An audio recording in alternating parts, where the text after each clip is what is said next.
जिसकी ये गुलसिता हमारा हमारा सारे जहां से अच्छा हिंदुस्तां हमारा हम बुलबुलें हैं इसकी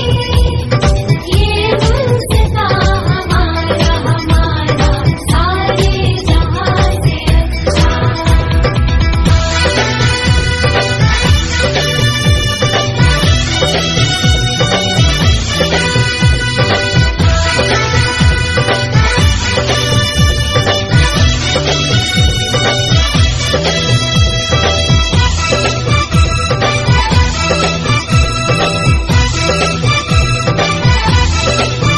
गुर्बत में हो अगर हम रहता है दिल वतन में, गुर्बत में हो अगर हम रहता है दिल वतन में, समझो वही हमें भी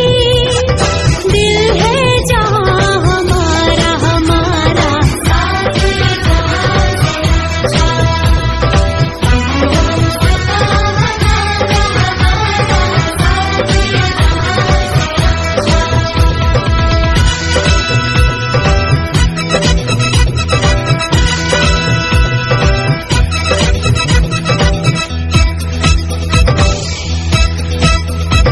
पर्वत वो सबसे ऊंचा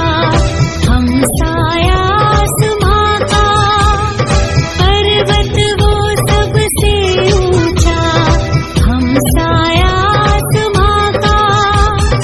वो संतरी हमारा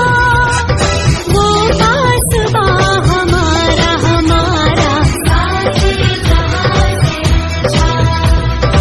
हिंदुस्तां हमारा हमारा सारे जहां से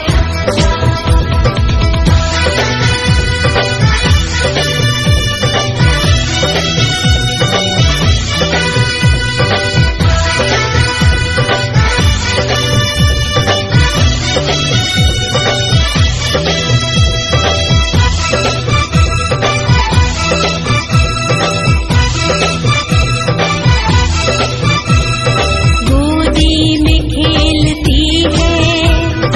जिसकी हजारों नदियां, गोदी में खेलती है